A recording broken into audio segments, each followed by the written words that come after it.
Hello everyone, we are now live. It's Bill Goss of the Book Experts Academy with my very, very, very special guest, Vicky Fraser. Hi Vicky. Hi Bill, how you doing? Good, good, good. Hello everyone that's joining us live, and if you're not joining us live, you'll watch this pre-recorded. Hello to you as well. As we are talking, it is a Thursday evening, just gone 8 o'clock. And as I say, I've got the wonderful, wonderful Vicky Fraser on for me. So Vicky and I go way back. You may have seen her on some of my kind of vlogs and blogs and everything else in beforehand. But today, Vicky's kindly donated her time to discuss a few things with everybody.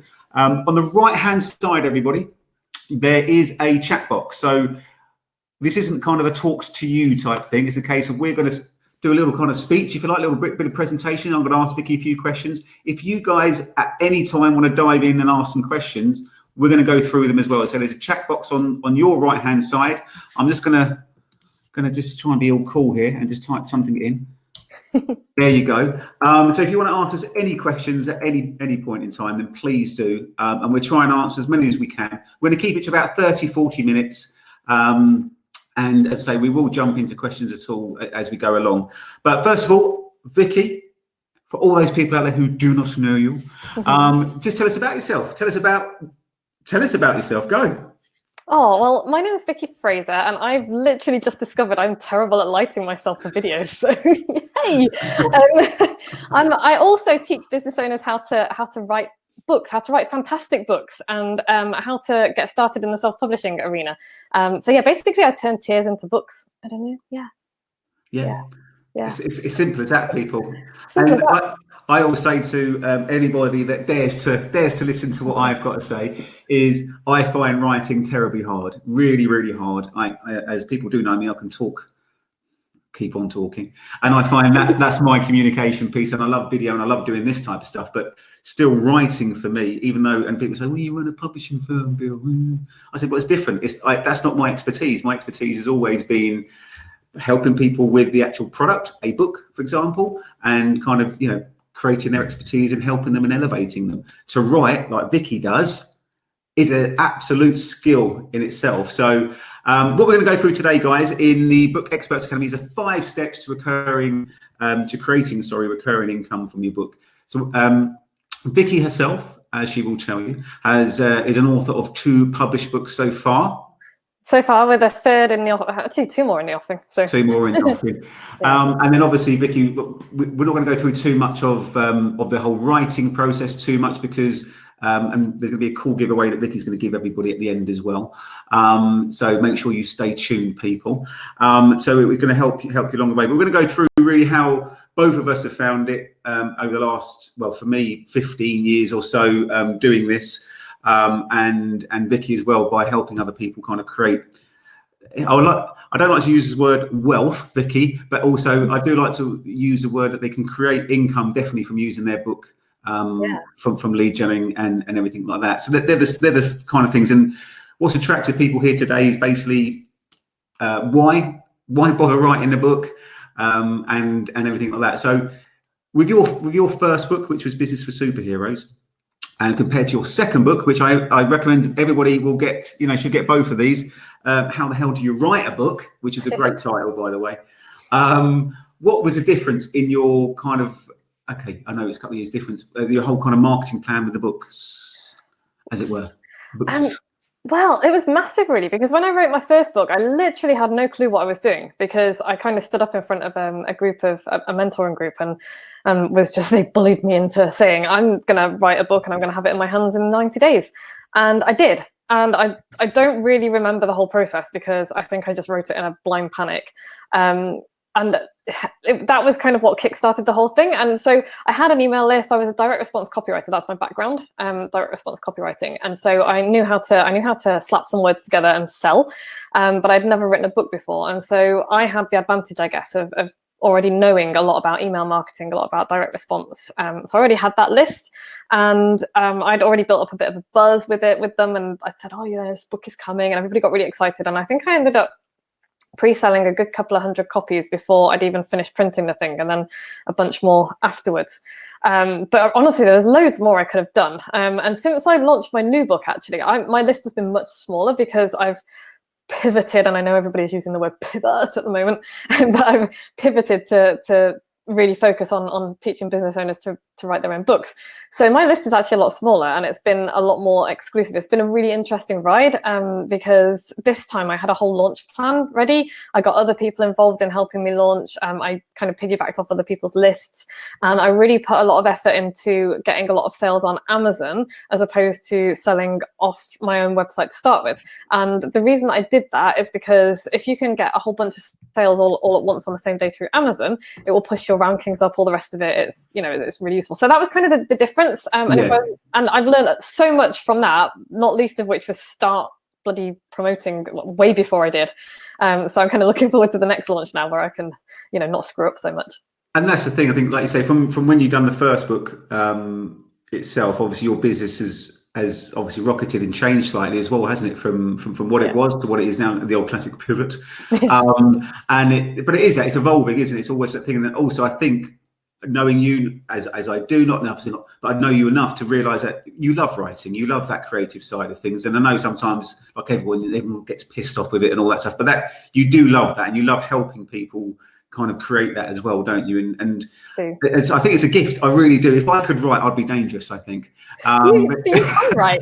I can. I know. I'm not dumbing myself down, but I do. Like I said to you, I find it really hard to sit there physically, if I type, not necessarily right nowadays, but to be that way minded, I think. And the reason I've got you on is because obviously that is that you help people, a bit like myself, that probably don't have, well, they do have the time, but probably doubt their writing abilities and everything. And you've created courses as well, haven't you? You've created certain elements that kind of help people to put it all down, really.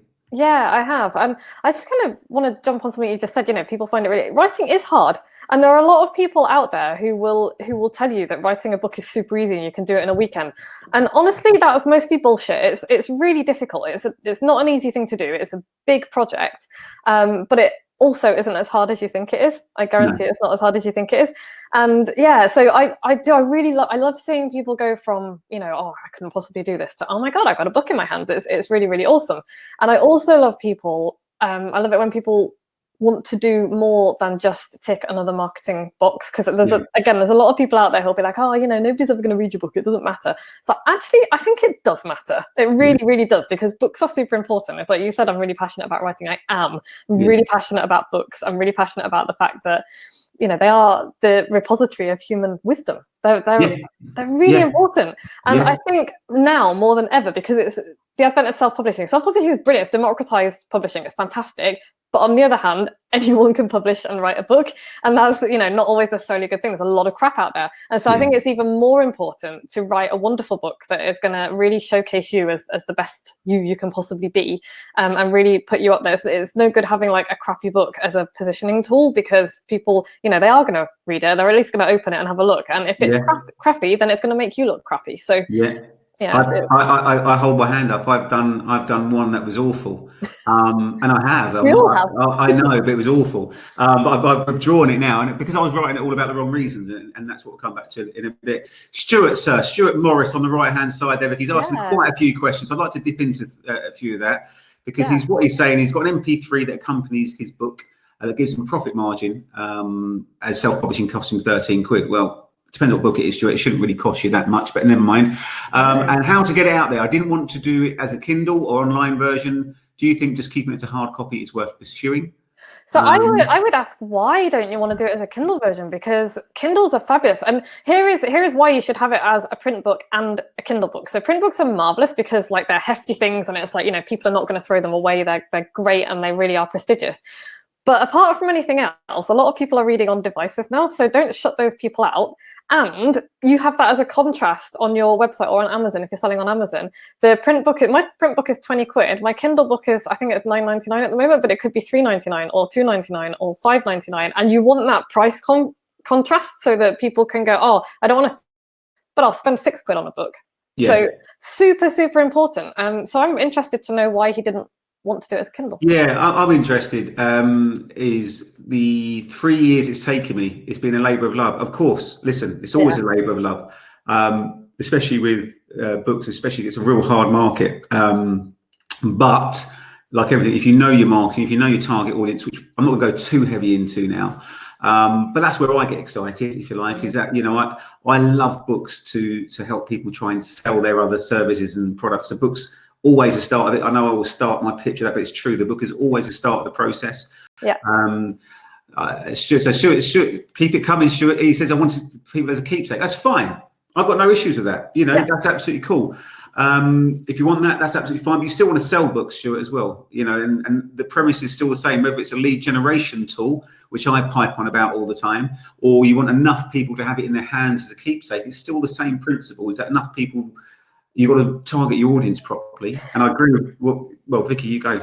I was going to say, you know what people do, because I do this. If I read a book on Kindle and I love it, I will buy the hard copy version as well, because I want it on my bookshelf, because I love books. I love the books themselves.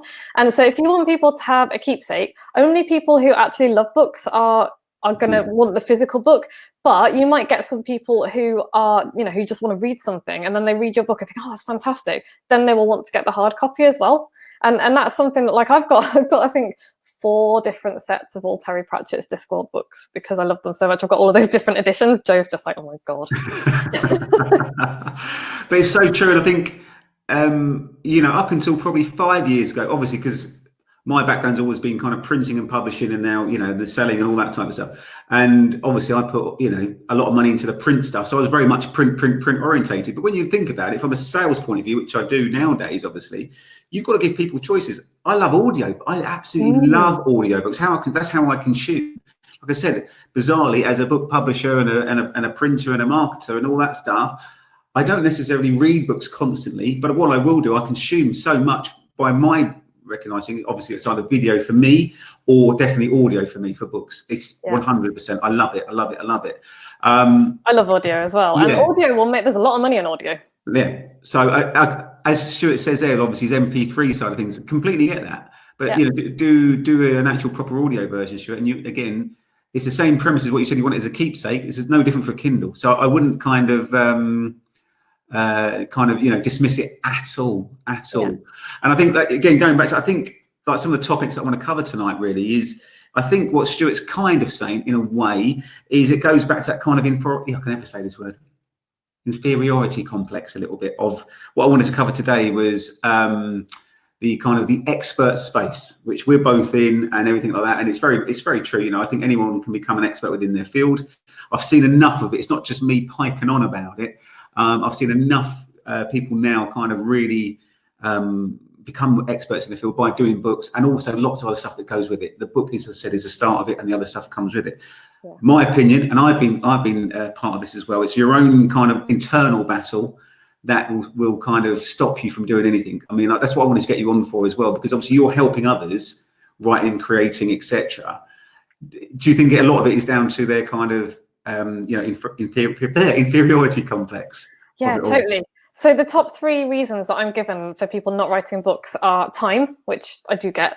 I understand that. The fact that they don't think anyone will be interested, and the fact that they don't think they know enough. And that's the third thing, is like a total confidence thing, is they don't think they know enough. And one of the biggest benefits that I've found from writing a book, and it's a hidden benefit, is the confidence boost that you get from it. Because anyone who's good at what they do, anyone who can talk about their subject for an hour confidently can absolutely write a book. Absolutely, they can. That's my philosophy. And so, you know, if you know enough to talk about your subject for an hour, and if you've got a successful business, you should do, really. And if you can't, then there are other issues. You need to perhaps, you know, elevate your own expertise. But for most people, I don't think that's going to be the problem. The problem is going to be all in here. It's going to be, oh gosh, you know, who am I to write a book? Who am I to write a book is the thing. And it's like, well, who are you not to write a book? You know, you are going to help. Think about how many people your book could help, as opposed to just you helping them one-to-one. That's one of the reasons that I love books, is like you can get it into the hands of hundreds, thousands, even millions of people if you're, you know, if you do really, really well. And how many people is that book going to help? And that's a huge, huge confidence boost for people, I think.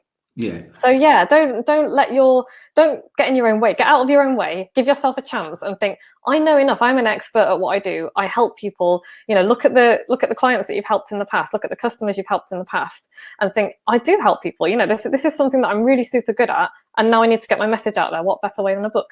Absolutely, and that's the way to convey it, in my opinion. And I said, I've worked with enough people over 15 years, 10 years of my own business to understand that. Just going to cover a couple of quick questions now. Excuse my pronunciation. I'm a very uneducated fella, but I assume it's Juanita. Is that right, Vicky? Can you see that? I'm actually learning Spanish. I'm pretty sure it's there you go. Well, it wasn't a bad little thing. So basically, what you're saying, very good here. So basically, people, if you can't see it, but Juanita is saying, what do I need to generate a greater interest in my book? I'm a public speaker. I give talks around the world, so you do pretty decent there. I'll be on TV stations, and I have a website, a great following. I created a book trailer, accompanying song. Oh, I'd like to hear that. To promote it, and forward was written by the Hollywood actor David Arquette. Well, okay. So, what do I need to do to get the book to sale? I'm an attorney and an anti-human trafficking advocate, so I have the knowledge and experience to write the material. Appreciate advice. Wow, Vicky, to you. I'm like totally envious of all that amazing stuff that's going on, Juanita. That's incredible. Okay, so there is a bunch of stuff that you can do, but I'm going to start with all of the free stuff that you can do first, because we all like free stuff, particularly at the moment.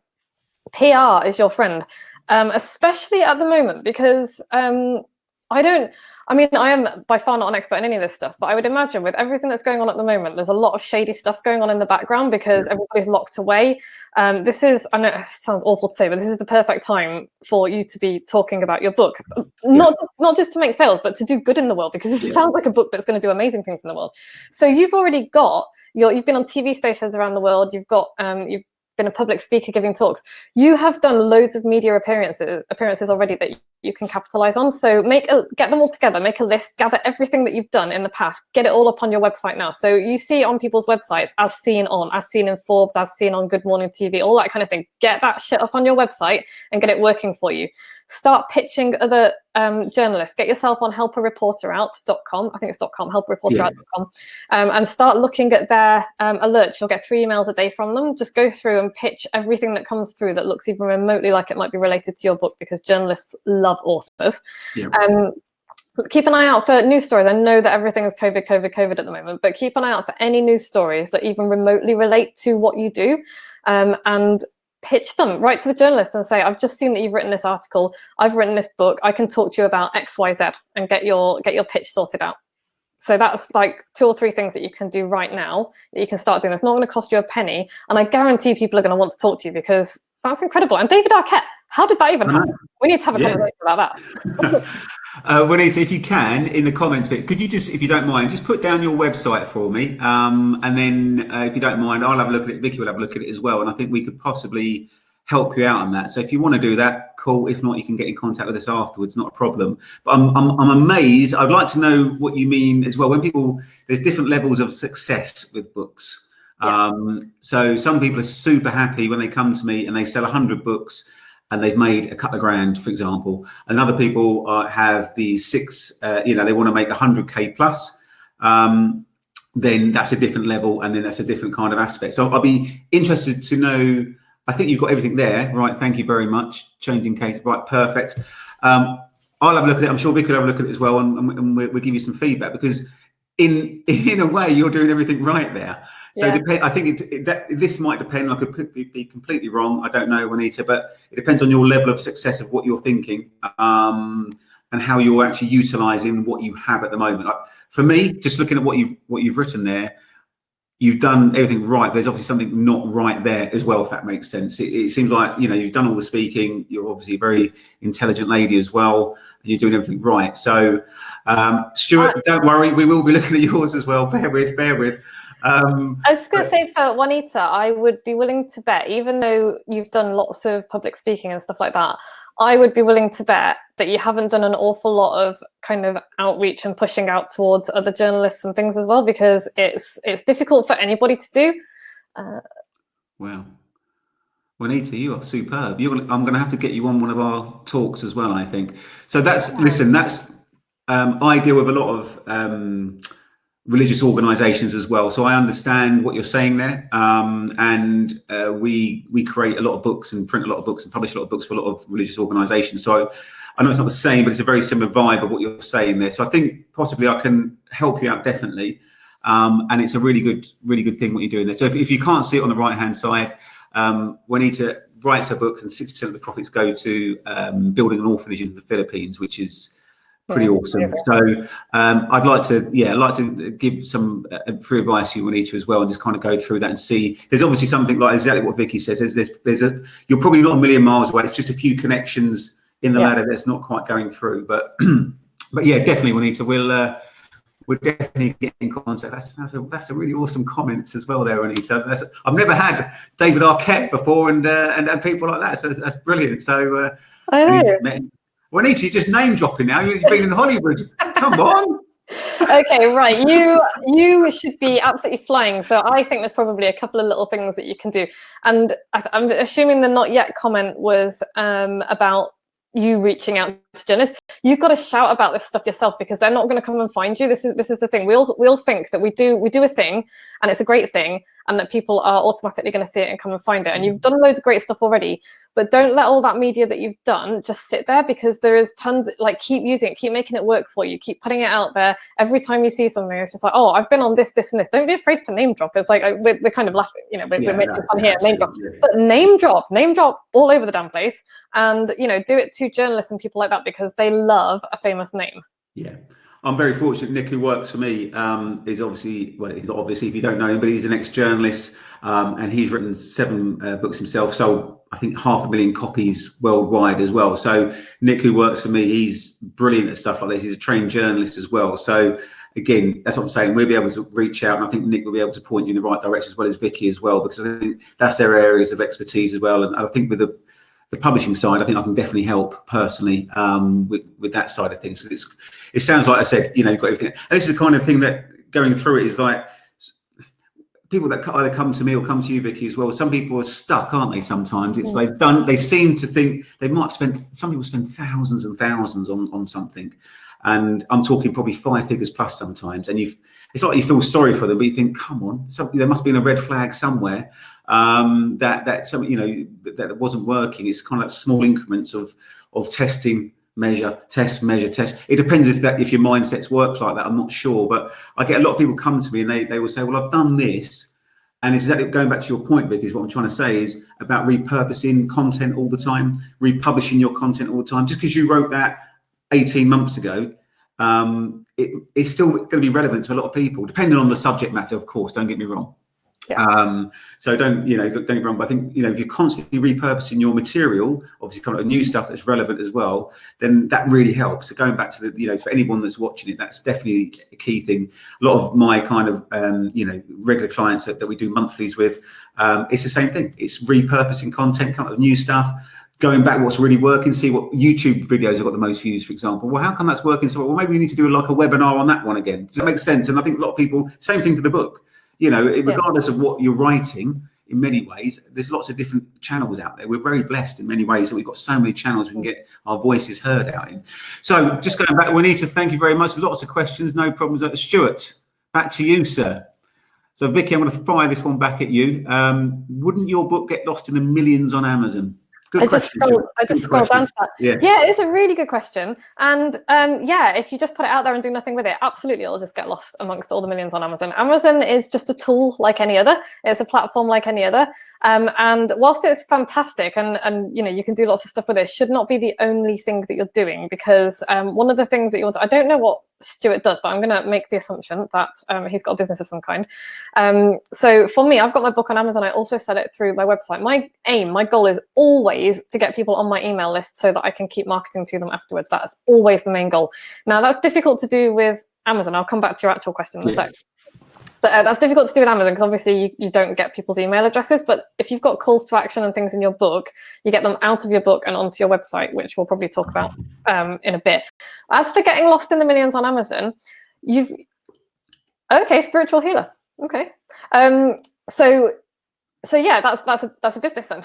So yeah, you've got to be looking at what are all of the other books in your niche. You know, what are they doing? What are they talking about? How can you stand out? I'm a big fan of look at what everybody else is doing and do the opposite. When you say that, just explain that to me, obviously, but to everyone as well. Because obviously I do get it, but just tell us what your thought process is on that. Okay, so in my niche, in the teaching people to write books thing, it's absolutely rammed solid with people going, write your book in a weekend. It's really easy. You can do this, you can do that. And I'm standing here going, actually, it's really difficult. A book written in a weekend is going to be a pile of poo. And I want you to write a much better book than that. So if you're a book in a weekend person, I am not the person for you. And that's what I mean. So it's like, look at what other people are doing in your space and do, you know, not necessarily the opposite, but put your take on it. It's like, what are your values? What do you stand for? That's a really good thing. Because like, I totally stand against crappy, ill thought out books that are just designed to tick a marketing tick box. The same thing, does not matter what your industry is, doesn't matter what you do for a living, doesn't matter what your business is. It's very easy for you to do that. You also don't just rely on Amazon to market your books, because if you pop your book up there and then leave it, it is going to disappear. You have to do stuff to do it, to kind of promote it. And you can do that outside of Amazon. You can do that with ads, with articles, with email marketing, with social media marketing, all of that kind of stuff. And you can run Amazon ads as well, which I believe are really inexpensive at the moment. I'm about to start running them.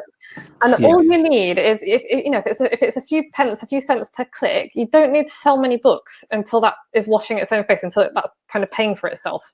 Yeah, I mean, sure, on Amazon especially, going back to, I agree, Amazon's a great tool, and that's the best way to be used. It's a brilliant advertising tool.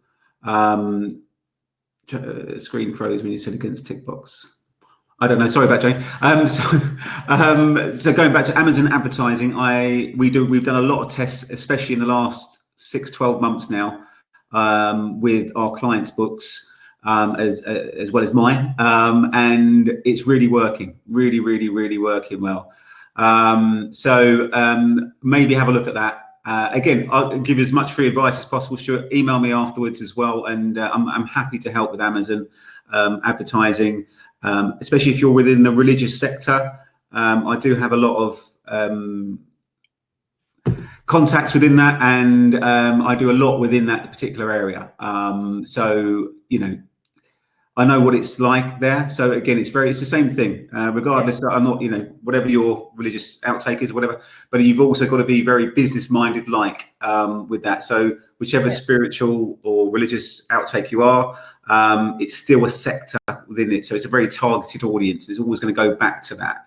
And as you know, it's like that. You've got to kind of disassociate yourself from that and work at exactly what Vicky's saying is work at the actual target market. So I can help you with that, no problem. Stuart, you'll get all the information afterwards, sir, no problems. So again, what I want to talk through now is, like, we've kind of gone through a few good things and some great questions, so please keep them coming in. You know, Juanita's there, Stuart's there, anyone else there, just keep firing them at us and we will answer them. We've got about another 10 minutes, I think, of this room here to kind of fire away. So please, any questions that we're going to go through. But yeah, it kind of goes back as well, Vicky. We're going about like the Amazon and creating books and everything like that, because a lot of people, I suppose, when they're coming to you, that is in that thought process, like I say, can't write it, time, etc. People get, in my opinion, they'll get hooked up on, well, the information's out there already. But I pick up what you said probably about 5-10 minutes ago, and it's a big believer in what I mean. People are interested in you. Yeah, totally. And it's like, yeah, you know what? All of the information on everything is out there already. You can Google basically everything nowadays. But that information is fleeting. It's ephemeral. You Google it, you've forgotten it 5 seconds later. Yeah. A book doesn't go away. You don't throw a book away. You know, it sits on your shelf. You get it out. You use it. You sometimes give it to somebody else.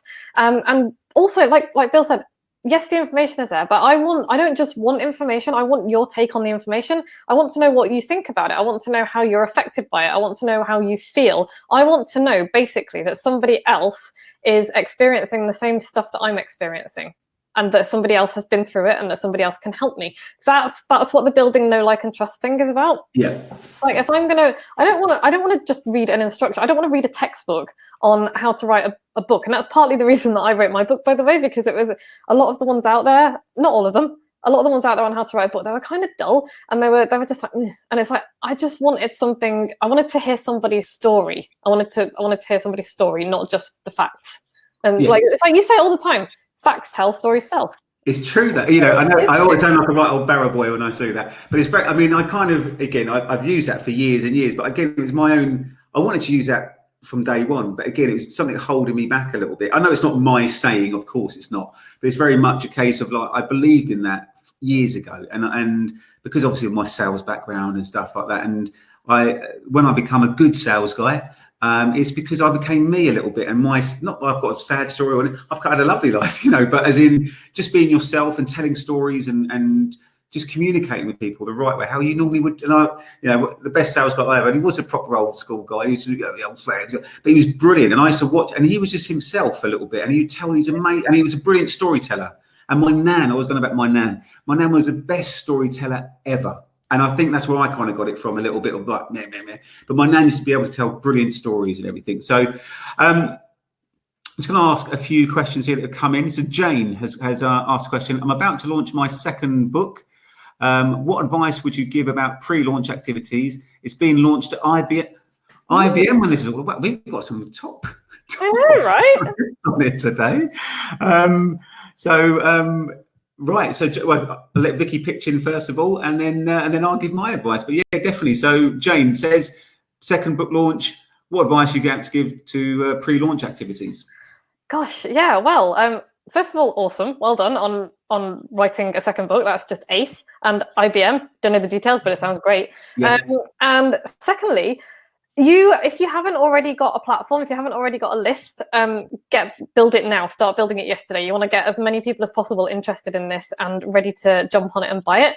I already had a list because like I've been running my business for quite a long time now. But if you haven't already got your own platform, you want to get information out there, give them some kind of a reader magnet, something to hook them in, something to say, oh, maybe I'm not actually a big fan of giving away chapters. That's never worked very well. I know what you mean, but yeah. Yeah, but something that's going to hook people in, get them on your email list and get them waiting and hungry for your book so that when you do launch it, they will jump up, they'll bite your hand off to get it. Get buzz out there on social media. Start talking. I don't know what industry you're in, presumably something a little bit computery, but yeah, she's also launched the first one at Microsoft as well, it says here. So, oh gosh. Yeah. Okay, yeah. So presumably something techie that I wouldn't understand. Yeah, start looking at that industry. Start looking at people who've got podcasts in that industry, people who have got YouTube shows, people who've got TV shows, journalists who write about that kind of thing, the tech kind of thing. Start making contacts with those people and putting feelers out and saying, this is your field. I've got this thing. I think you're going to be interested in it because, and then make sure that you're selling it to them. It's not like I've got this book and it's amazing, yay. It's like I know that your audience will be really interested in X, Y, Z because I can help them solve this problem or help them find out about that or whatever. So start building a bit of buzz around it. Set an actual launch date so that you've got something to aim for because you don't want a wishy-washy thing, and just get the word out. And the second thing I would do is go talking to people who are like adjacent to what you do in your industry. So for example, when I launched my book, I went and talked to accountants, I went and talked to marketing people, basically people who work with small businesses who are complementary to me. And I just got them all to promote my book for me. That's what I did. I got them to offer some freebies. I just gave them like copy so they didn't have to bother writing anything. And I got them all to promote my book for me. None of them asked me for anything because I'm very charming. But no, I mean, I gave everybody access to all of my people as well. So I was kind of pushing them towards, their websites and their freebies and whatnot. So yeah, use other people as well. Use other people's contacts. Yeah, and Jane, I know it's Jane Hatton, by the way, and we did publish Jane's first, but Jane done absolutely awesome. She's one of the testimonials I've used a lot, actually. Jane, for her first book, actually sent out 25 copies to, and Jane will obviously pitch in here, to like top 25 CEOs of FTSE 250, I believe, Jane. And then just to prove how our book works, I think she got 3 or 4 appointments from that, and then it generated X amount of thousands and thousands of pounds for her business, just to prove the book is. So I think this time around, Jane, as we briefly spoke as well, you're completely right, is same as Vicky, I would set it, I know you're kind of almost there, I kind of have what we call the pre-launch, soft launch side of things, and then you go hard launch. So I always work on a 90-day thing, people work on 30, 60, 180, whatever. And that's great, Jane, yes, and more so since. So there you go, people, write a book. So, I personally, and again, that's only because I've learned myself by working with others, I think if we're going to set this book out for you now, Jane, for example, exactly what Vicky says, exactly that. Set a date, let's just say June the 1st. I'm just making it up there. Gives us 6 weeks, which is quite a short time. Therefore, we need to set a plan out. Exactly like social media, it's finding the solution, being problem solver. And you know this, Jane, as well. It's being the problem solver to whatever you're trying to sell, whoever you're trying to sell the book onto. So I personally would do a 90-day plan. I'm going to shorten it slightly, shall we say, to a 75-day plan. And then afterwards as well, because what a lot of people do is it's a big build up the launch. They will spend some money and it's afterwards. I as well would get test copies out to people, as you did, Vicky, as well. Again, social proof always works. So therefore we can use it on your social media channels. You can use it for your PR activities. But I would kind of work on more and kind of say get 50 done, a bit like, again, what you've done previously, and utilize them, build a great landing page, put it on Amazon. Well, you can't put them on Amazon, but utilize the actual social proof that you can get, because people love that. So, and you're right, Jane, 90 days would be better, because in my opinion, it gives you time and you get some stats and facts back. We can build a list in 90 days. I can kind of guarantee you that. We can have lunch as well, Jane, don't worry. But that's what I don't know, please butt in, Vicky, but that's what I would personally do, is set out kind of a 90-day plan, like post launch spaces. So the book's never just there you go, it's done. It's not. It takes a long time to kind of, if you like, generate revenue. It's the best way to look at it, unless you have got a really deep pocket. Even that, we've had a client that spent a lot of money on their book, and it took still 6 months to kind of even break even on it. So over to you, Vicky. No, I haven't really got much to add to that. It's like, obviously great advice, but it's like patience absolutely is the key, because like you say, unless you've got enough money to throw at it that you can, I don't know, that you can just get, a million people buying it, it's really difficult. And also, I actually think the long game is more valuable in the long run. I really do, because you're going to get more qualified people. You're going to get people who are more interested in what you're doing. Obviously, you want to create enough buzz to have an exciting kind of launch and all the rest of it. But you've got to be patient at the end of it. Save every nice comment that somebody says. Save it, screenshot it, save it, and then plaster it all over. If you follow me on Instagram, can I plug my Instagram? Plug yourself away. If you follow me on Instagram. I'll type it in. At Tree Frog Toe. I could type it in, couldn't I? That'd be easier. At Tree Frog. Oh, you do, Oh, hang on, I can't even spell my own thing.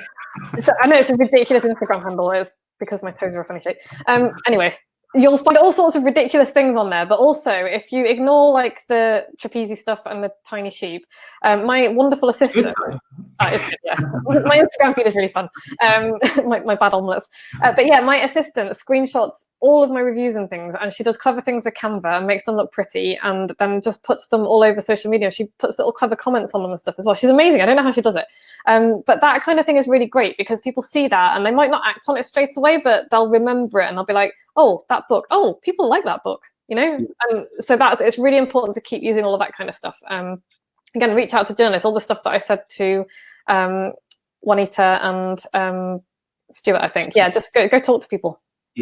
And Jane, if I was you as well, I would sit down old-fashioned way, either with a pen and paper or an Excel spreadsheet, work out a budget that you're willing to put in to start with, and kind of work out the marketing expenditure on that. If it, obviously the first bit was a success enough for you to do the second one, I would personally think about that and think, again, a bit like what Vicky done the first time round, is work out, obviously we all make mistakes first time round, then the second time should be easier for you as well, should be. Because you've already been, you've already been the published author. You've already got, the kind of the goal that you wanted, as it were, when you first set out. So this time round, it should be better. But again, work out I can work it out for you, obviously, but a 6-month plan and a budget as well that you're comfortable with, to kind of see a return of that investment as well. Another question as well. We'll get at the top. Can I just jump in really quickly, just for people, especially because at the moment everything is just so weird and difficult. You've said work out a budget. You absolutely should. I just wanted to say, for anybody who's thinking, oh Christ, I haven't got any money at the moment. You can do it without a budget at all. You absolutely can do it without a budget at all. It's things will be most of what a budget will do, most of what money will do if you chuck money at it, is speed it up. Yes. You can do this without any budget. If you've got money to spend, then spend some of the money and speed it up a little bit. But if you don't, I didn't spend anything. I'm really tight. I didn't spend anything on ads or anything for my first book launch. I wish I had. I would do it differently now. I'm about to start running out. Well, I say me, Joe's about to start running out and stuff for me. But yeah, you don't need a massive budget to do this, is what I was rambling. No, you absolutely not. No, but say if you have a budget available, because I think Jane's one was quite a good success. That I think she can see the power of it, and if you have a budget, like exactly what Vicky says, but it's still the 6-month plan still stands. It just means you're probably going to get better, faster results, really, is the honest answer. This is quite a good question, actually. This is from Stephanie. Where did I say? Yes, Stephanie, quite a good question, this one. It is a good one. I'd like to fire this at Vicky. It says, Vicky, how did you make the shift from writing for clients to writing for yourself? Well, Stephanie, it all involved a meltdown in a field in France. Possibly not the answer you're expecting. Okay, in all seriousness though, I was, like I say, I was a copywriter for hire. I liked it, I enjoyed it. I didn't love it enough to become great at it. And it just wore me down. And so I had endured years of people, including Bill, telling me, why are you not doing this why are you not writing books for clients? Why is this not your thing? You're really good at it. And me being contrary was just like, I'm just going to do my own thing. It's fine. Obviously they were right. And that's now what I'm doing. I'll be honest, it was a little bit scary because I ditched I nicely let go of a couple of my copywriting clients, deliberately cut my income by about 2/3. Very lucky I have a very supportive husband. Not that I needed his kind of financial support, but he, talked it through. Yeah, absolutely. Yeah. And yeah, it was scary. I'll be honest, it was scary. And I just decided that. Sorry, Vicky, sorry to interrupt, because you were doing really well with the copywriting side of things, weren't you? As in, if you like, from a financial point of view and all that type of stuff, it wasn't easy street. I'm not saying that, but from a small business point of view, it's a lovely business, wasn't it? So kind of like you say, get rid of 2/3 of your income. It's quite a brave decision, isn't it? I was, at the peak, I was making a nice 4 to 5 figures a month. Yeah, it was very healthy, but it was making me miserable. It was really stressful. It wasn't what I felt I was, put on this planet to do. So yeah, it was scary, and I'm not got back up to that level again yet. It's creeping up slowly because it takes time to build it. But yeah, I just decided this is what I want to do, and I already had the copywriting skills. I had the direct response skills. Like I said, I'm not ever going to be the best in the world at that because I don't love it enough to work hard enough at it. But I've got enough so that I don't need to hire anybody else to do that stuff for me, although I would love to. And yeah, that's how I did it. It was basically I just made the decision, and then I ditched my old website, built a new one, talked to the clients that I already had, talked to the clients that I'd worked with in the past, kept some. I did keep 1 or 2 on, and I've managed to kind of pivot them into doing what I want them to do now, which is great. And yeah, I've just started building up my client base with teaching people to write books. Obviously, I ghostwrite as well. I can only do 1 or 2 of those a year because it's really hard work. Yeah. There's only so much for me to go around. But yeah, I teach. I mentor people now. So I'm still kind of writing books for people, but I'm also mentoring people and coaching them one-on-one for them to write their books with me kind of kicking their butts to do it. And I'm teaching people through my courses and through retreats and things that I run as well. So how do you find that then? So I suppose with Stephanie's question probably to you would be like, obviously the shift from being a successful, even though stressed out copywriting business, if that makes sense, to kind of being, what it is now. And then now you're switching up the model a little bit more, aren't you, as such, say, by mentoring people into writing it. How do you find that yourself? Is it as easy as you thought, or is it still quite difficult to kick people's asses or what? I really love it. And it does do. I'm getting much better. I'm much better now than I was at figuring out the people who are actually going to do the work, and from those that probably aren't. Not because they're lazy or anything, but just usually because people are over optimistic about what they think they can achieve in the time that they're willing to give to it. But yeah, I love it. I really love it. I am an introvert, so I do find it very tiring. So I have learned that if I'm on 1 or 2 calls a day, that's plenty, and I'm not going to be able to do anything creative after that because it just wipes me out. So it's really important to learn that kind of thing. It's like learn how you work and figure out how you think that's going to change. I'm assuming that Stephanie's possibly thinking of pivoting her business from her question, but it's really important to figure out what costs you in terms of energy. It's really important as well to figure out what your cost, like your financial costs are, because that's one of the things that I did. I sat down with my husband, who's much cleverer than me when it comes to that kind of thing. And we were like, right, what's your income? What are your outgoings? What do you need? What do you want to put aside for profit? That was really important. What profits do you want? What are you willing to give up? What are you willing to, sacrifice in terms of time and finances to get to where you want to be? So I did actually have a plan. When I first started my business, I had no plan. It was literally, you can't fire me because I quit. Shit, what am I going to do? This time when I pivoted, I kind of fired myself as a copywriter. I actually had a plan for what I was going to do, and I absolutely love it. So yeah, things have been tighter for the last the last few months or whatever, because I've been pivoting my business. Yeah. But I feel richer, Yeah. So I love what I'm doing. Yeah, that's key. I mean, like I said, I think when, I've pivoted about 14 times. No, but I think it's key is, you do adapt, and, I've always loved what I've done. I mean, I've made a few mistakes along the way like we all do, but I think it's a case of exactly that. If you are thinking about doing it, Stephanie, I'm not going to say just do it and be one of them crazy stuff. But I would say exactly what Vicky says is come up with a plan. If there's, I don't know, Stephanie, if you're still there, just kind of type it in. But if that's what you're thinking, is you're not going to know until you try anyway. Full stop. Yeah. So that's the only advice I'd ever give anybody. And people ask me loads of times as well, you've got to give it a go. I don't know, but I would also be very, very strict on financial side of things, especially probably more so than ever now. I think you're going to find a lot of people starting their own business. I think it's going to be a good time eventually. Don't get me wrong, gang. I think it's going to be quite positive in the long term after all this kind of stops. So there will be people there that are creative, ready to go and everything. There's never a right time, there's never a wrong time, but I would, exactly what Vicky says, I would kind of, again, a bit like with Jane, get the old Excel spreadsheet or paper and pen out and just work out. Similar to Vicky, I've fallen out of love with copywriting. That's your inner dickhead. I call him my inner dickhead, right? And he is a total dick. Hey, you need my book, because I talk about that a lot. But honestly, seriously, the biggest... Yeah, it's like I've run out of words now because I feel so strongly about this. And especially when it's women writing as well, because we are so hard on ourselves. And I bet you're an amazing writer. I bet you would write an amazing book. I don't know what you're thinking of writing about or what you're thinking of doing. But I do know that if you are good at what you do and you really, really, really care about it, and you really know that you can help help others with your writing, then I think you have a duty to put it out there in the world. And I found that to be quite a useful mindset shift, to be, rather than being scared of what people think, because you can never control what people think, ever. All you can control is what you put out in the world. And one of the things that I discovered listening to a great podcast called The Secret Lives of Black Women, it's fantastic. And one of the guests they had on was she was talking about how her love is a gift, and she puts it out there in the world with no expectation of receiving anything in return. And I was like, that's such an amazing mindset to have, and it works for whatever you create as well. So I just figure now that whether it's a book or an article or whatever, I'm going to put that out in store. I'm going to do the best I can. I'm going to put it out into the world with no expectation that anybody should like it or reply or respond or anything like that.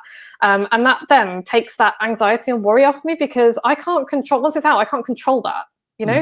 And only validation is ever going to come from within. It's never going to come from anybody else anyway. So I don't know if that helps or not.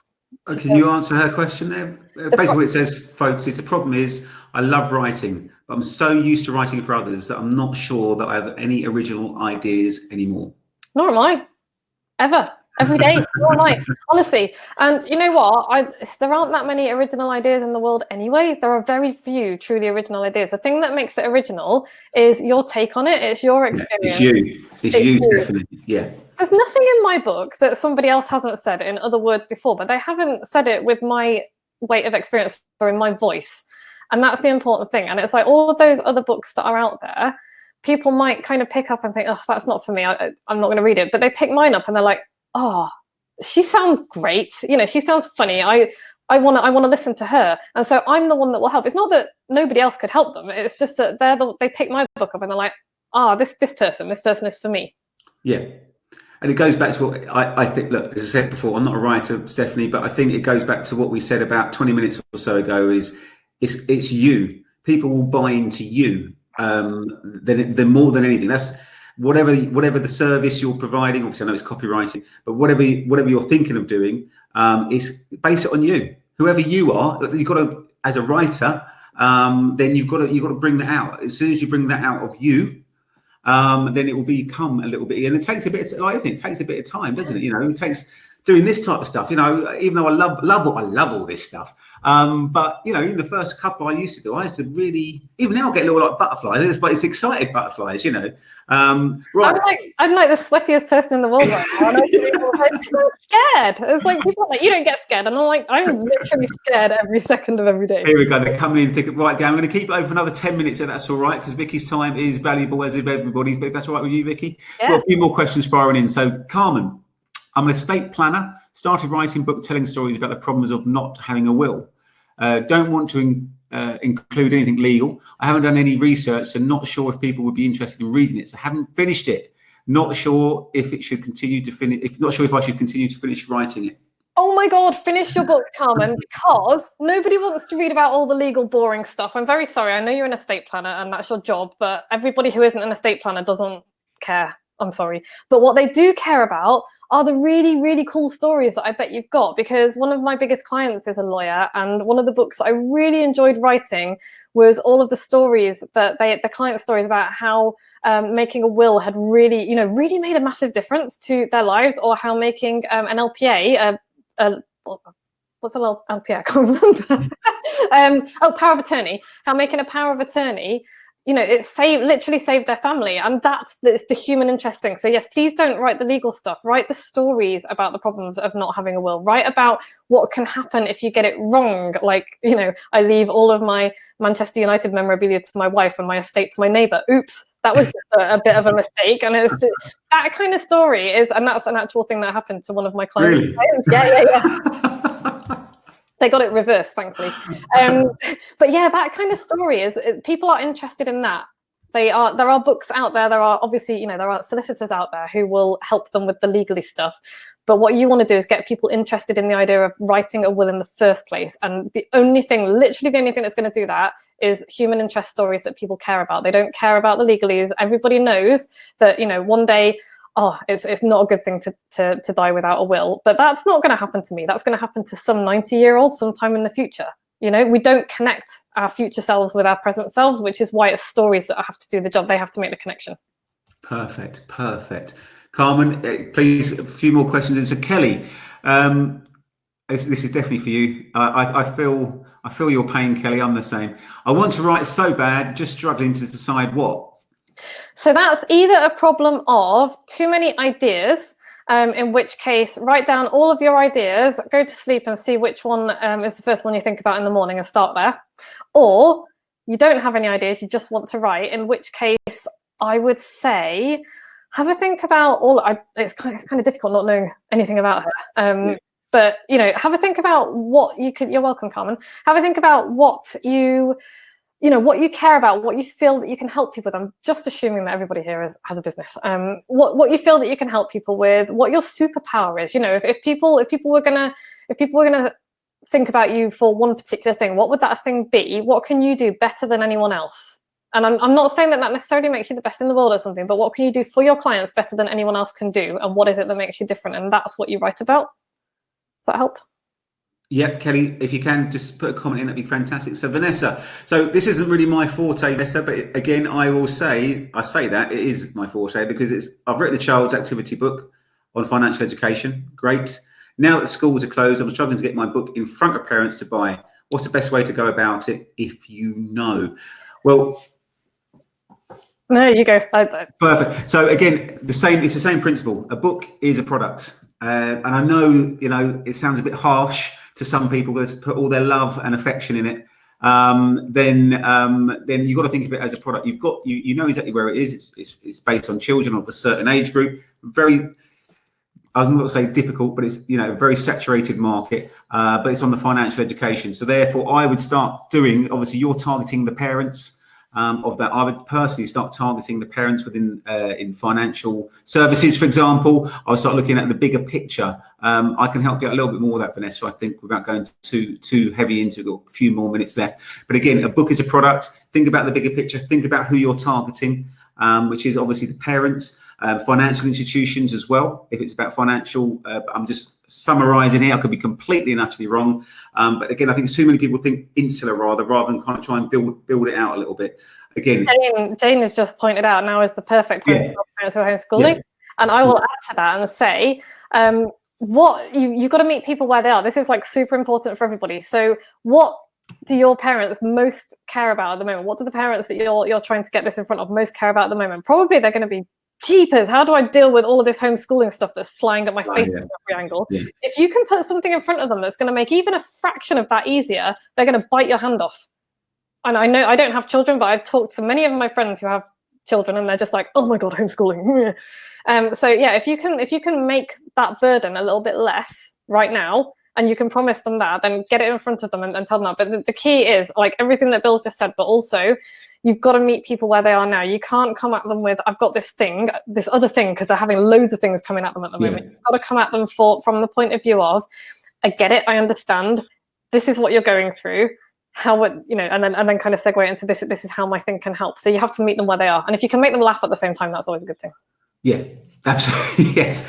Yeah, absolutely. Personality, always. Right, gang, I think I'm going to wrap that up now because we're kind of coming to the end. I think there's a few more. Thank you, Jane. Yeah, absolutely. So I think it's a case now to say thank you very much to Vicky, Fraser, everybody. Round of applause. Hurrah, hurrah. What we will be doing, Vicky, tell everybody what they will be receiving as a gift. Well, you can get access to my free 29-day writing challenge, which is a writing challenge unlike anything that you probably will have done before. It's really good fun. It's also probably going to make you want to punch me in the face a couple of times, which is fine. Because the idea is, and this is really, really important, like Bill's kept reiterating this all the way through, it's about personality. It's about putting yourself out there and allowing people to get to know the real you, and that's really difficult for people to do. It's a difficult line to kind of straddle, is to kind of not be airing your dirty laundry in public, but also putting enough of you out there. And a lot of people find it very, very, very different. Oh, thank you, Kathy. Oh, hi, Kathy. I've just realised who that is. Yeah, so one of the things I wanted to do, because it's really difficult for people, especially business owners, to be vulnerable, I again hesitate to use that word, but it's designed to get you to tell your stories and tell your truth without feeling too self-conscious. I don't ask anyone to post it publicly. If they don't want to, they can put it in my Facebook group if they want to. But it's twofold. It's write every day, get into the habit of writing every day, and get into the habit of really being honest about who you are and what story you want to put out there and how you want to talk to people, and get used to using your own real voice. And I'm really proud of it, and everybody who's been through it has found it difficult at times, but I think has found it really valuable. And as Kathy says, it's excellent. As Kathy said, exactly, social proof goes back to social proofing, and I like that there as well. So Jane, I know Jane well, Vanessa as well. So again, I have all the emails you've logged in through that. So we connect to each other. I like this, Vicky. It's quite nice, isn't it? People connecting. Yeah. We've had international authors, speakers. We've had Jane, obviously, IBM and Microsoft. I tell you what, not a bad evening, not a bad Thursday evening. So thank you ever so much, guys. I say you will receive the 29-day challenge from the email that will come out tomorrow, which is a replay of this, and it'll have all the links on there for you. I hope you've really enjoyed it. Vicky, thanks ever so much, as always. I really appreciate your time. Thank you. I loved it. Well, I love it. I like to have you on all the time. No, perfect. Thanks ever so much. Thanks ever so much, everybody. Enjoy. And as the old classic is, stay safe, but it's true. And we'll hopefully be free soon. Yeah. So thanks a lot. See you soon. Bye, guys. Bye.